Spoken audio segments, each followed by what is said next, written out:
Today I'm so excited. I'm going to be making my own kombucha tea, and I'm just taking you on this journey with me. This is my very first time, and so no matter how it turns out, I'm going to show you the entire process. So maybe, you know, you can learn from my mistakes if I make any. I don't think I will, but I'm just saying, because I'm good at following directions like that. So anyway, I'm so excited. Look, okay, so these are the ingredients that you need. You're going to need organic tea.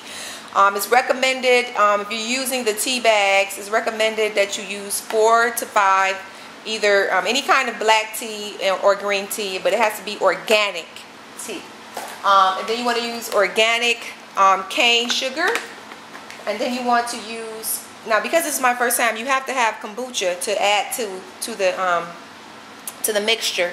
And because it's my first time, I had to buy kombucha, and so this is actually the kind of kombucha that I drink, not the original flavor, but you have to have original flavor to make your own kombucha to start with, okay? And you have to have water, of course, and so you want to make sure you get distilled water, not tap water, not spring water, not purified water. Distilled water, it's been stripped of everything. So it doesn't have any additives, it doesn't have any, of course, chlorine or anything like that. So distilled water only, and you're going to brew the tea in a glass container or a stone container. Of course, you're going to need glass jars to store your kombucha. So right now I have 3 quarts of water boiling. Alright, so the water is boiling. I'm just going to turn it off right now, and I'm going to add my sugar. And you just want to make sure that you keep stirring. You don't stop stirring, because you want to make sure the sugar gets dissolved completely in the water.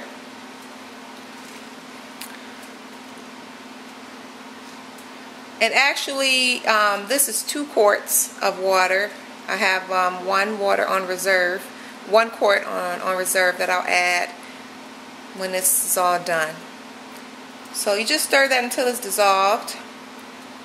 You just want to make sure all the little granules, see, it's not dissolved completely. And then once I make sure this is completely dissolved, I'm going to add my tea bags and let it steep for 15 minutes.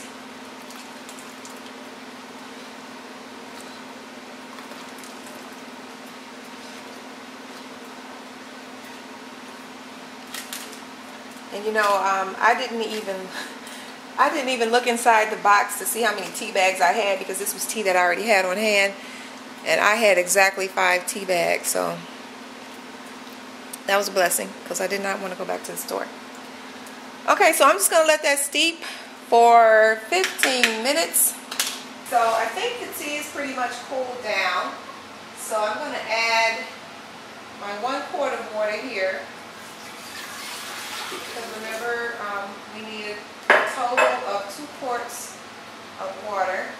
And then I'm going to add my tea with the sugar, and that was 2 quarts of water. So that's my total of 3.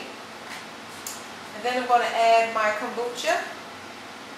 So next time I won't have to buy any, because then I will take the reserved kombucha that's left over from here, and I will use that. And then I'm going to, the last thing I'm going to add is my SCOBY, which, I'm going to be honest with you, I'm kind of scared to touch it. It looks kind of gross, eh?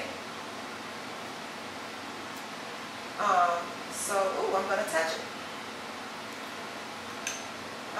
It's slimy. And it's thick, and so it has a bunch of layers, because I want to show it to you, but it's kind of wet. So you know what, I'm going to bring you in closer so you can actually see it. Okay, so here we go. So when you place it in the jar, you want to put the rough side down, the smooth side, which is this side, which will be the lighter side, on top. You just place it right in the jar. And obviously the pretty lady who gave me this, she must have the same size jar that I have, same style jar, because it fits perfectly in there. Alright, So the last step is to cover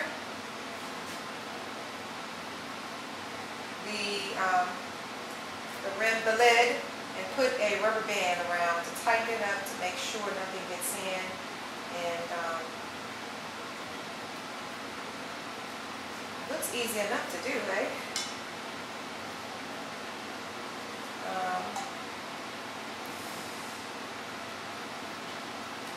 So nothing gets in, and that, you know, you put the rubber band so that it's nice and tightly sealed.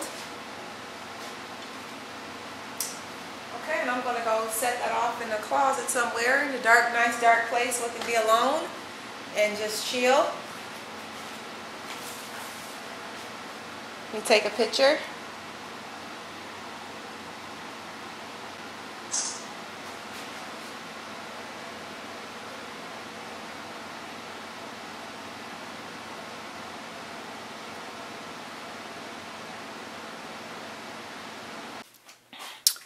Alrighty, this is not even really fully the third day. I can't really move it, but I did want to show you, my question to myself was, is this gonna work? Did I do everything right? Is the SCOBY alive? And one of the ways that you know that the process is going according to plan is that the SCOBY, which is the mother, has a baby. And another SCOBY will begin to develop like a film. You should see it by the third day, is what they say, at the very top of the T. And so that's what we see here. And this is actually, it won't be, it's about 9 a.m. and it won't be actually a full 3 days for another maybe 8 hours or something. And I see the film developing, and one of the things that they say is don't move that around, because if you break it, then it'll kind of like slow down the process. So obviously this right here where I have it is a good place to keep it. It's actually on the bookshelf. I have all my long-term food storage stuff here. If you've seen any of my other videos about long-term food storage, I make home. Okay, never mind. Yeah, so I'm very, very excited. Like I said, this is my very first time. Let me see if I can. I don't want to move it, see more, but I'm going to show you. On Monday is the day that I'm going to test the pH and actually test the taste of it to make sure that it actually has that vinegary taste. And then the pH is supposed to be, they say a good pH is around 3. So I'm going to make sure that it's 3 or below. And also when you bottle it, you want to make sure that before you put fruit in it, if you're going to add flavor, you want to make sure that it is at least at a 3 pH. Alrighty, I will keep you updated. Yay! Yay! I'm so excited, a little bit nervous. I did take some pictures of the SCOBY, the baby SCOBY growing, and because that was my only way to kind of know that everything was going well. So let's see if we can get a little close up. Now you see that was the mother SCOBY that we put in when we were making the tea. And it smells very vinegary, and that's a good sign because it's supposed to smell vinegary. And then it's supposed to grow this little film on top till it gets nice and thick, which is the baby SCOBY. Every time you brew the kombucha, it's going to, yield another SCOBY. And so they call this the mother, and they call that the baby. So let's see if we can get a close-up of that. Okay, so this is our close-up. Like I said, as soon as I took the little cloth off, I can smell all of the vinegar smell. And if you're making it for the first time, you can actually use raw apple cider vinegar for your starter. So looks yucky, right? So I'm gonna touch it, Ooh! Oh, it feels nice and smooth. Wow, look at that. So I'm gonna test it. Wow, this is all bacteria, okay? So what they say you do is just get a little straw. Okay, so I'm going to test. First test I'm going to do is a pH test, because nothing matters if it's not at the right pH. And it needs to be acidic, because I'm also going to add fruit to it, and so I need to make sure that it's very acidic. So the pH should be below 3 or below. And as you can see, my little pH paper didn't really change color, actually. It's below 4. Can you see that? Which means it's good, because the pH meter on mine, it doesn't go below 4. So the pH is good. Now let's taste it. I'm kind of scared because I never had it, you know, other than, you know, in the bottle, and already nice and flavored. So, and I didn't taste the original kind, so I'm kind of scared.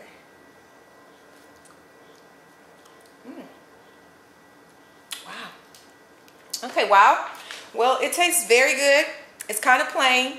Tastes like, you know what it tastes like? Every day I make lemon with raw apple cider vinegar drink and water, and that's what it tastes like without the lemon. So it basically tastes like raw apple cider vinegar without the extra tart. So it's actually pretty good. So what I'm going to do now is I'm going to remove the scobies. And then I want to actually add some. Now here you can just bottle it up and go on about the rest of your life if you want to have just a plain flavor. But I want flavor to mine, so I'm going to add actually my strawberry preserve. The next time, because I actually want it to stay just 100% raw, I'm going to add a raw strawberries to it next time, or a raw grape juice or whatever. But this time that's what I have. I want to use this. We'll see how it goes. So I'm going to take the kombucha out. Do you want to see me do that? I mean, I'm going to take the SCOBY. So the SCOBYs can, a lot of times they kind of just like, can you see? Meld together, and that's quite all right. If I want to separate them, I could. So I'm going to put that in there. Yucky. And I'm going to also, what's that? Looks like an umbilical cord. Yuck. I'm going to also put some reserve. So I need enough to cover my SCOBY.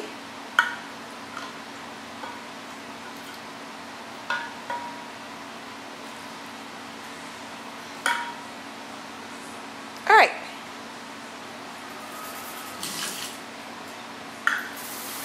I think that's enough. Maybe a little more, right? I want to make sure I have enough. So now I'm going to add my flavor.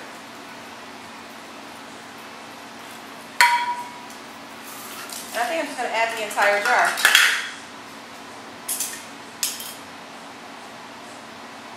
It's a small jar.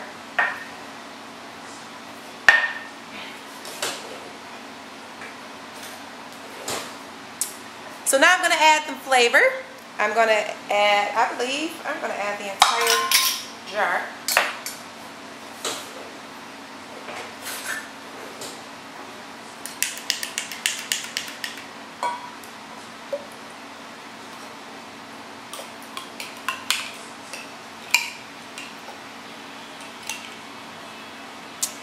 Now, I made this, I sweetened this with a little bit of agave nectar and xylitol. But there is natural sugar from the fruit. And so this is going to go into like a second fermentation. This is how they say you get the fizziness, that extra fizzy, because to me, what is a nice kombucha drink without the fizziness? So I want that double fermentation. I want that fizziness. So get that all nice and stirred.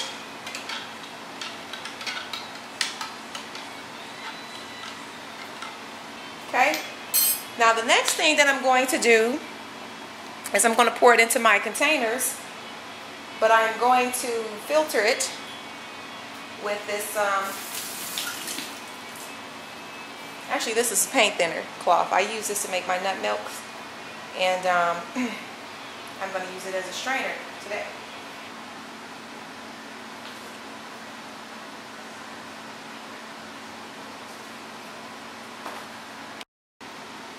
Okay, well, I'm going to try this way because that way didn't work too well. So I think I'm just going to try to strain it off first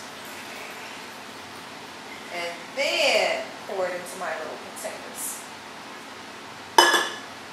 So let's see if this works. You know, like I said, this is my first time, so I don't have all the answers. Alright, so now I'm just going to pour these in my containers.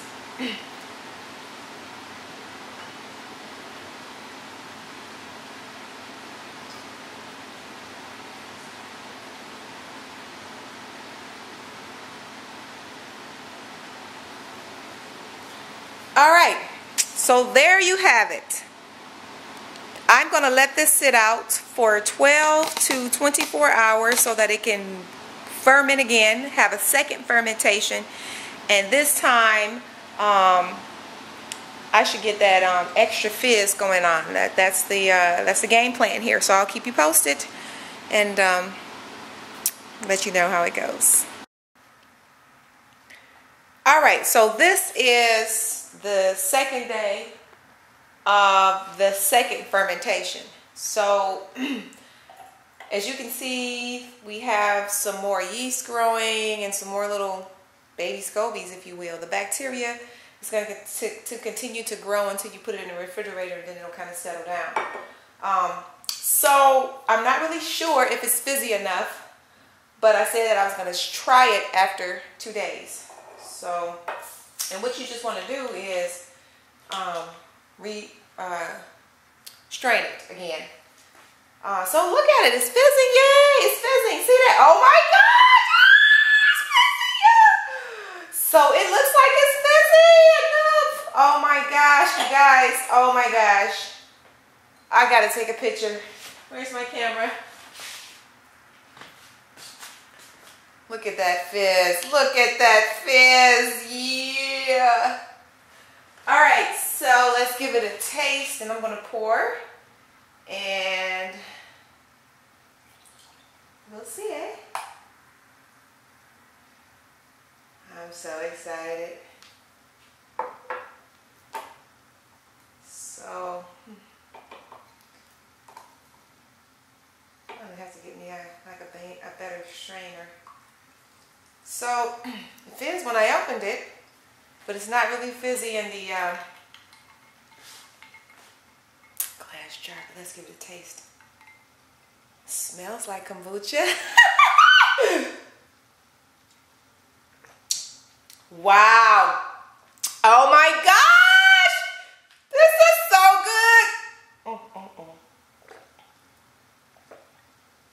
I'm going to say, my goodness gracious. Okay.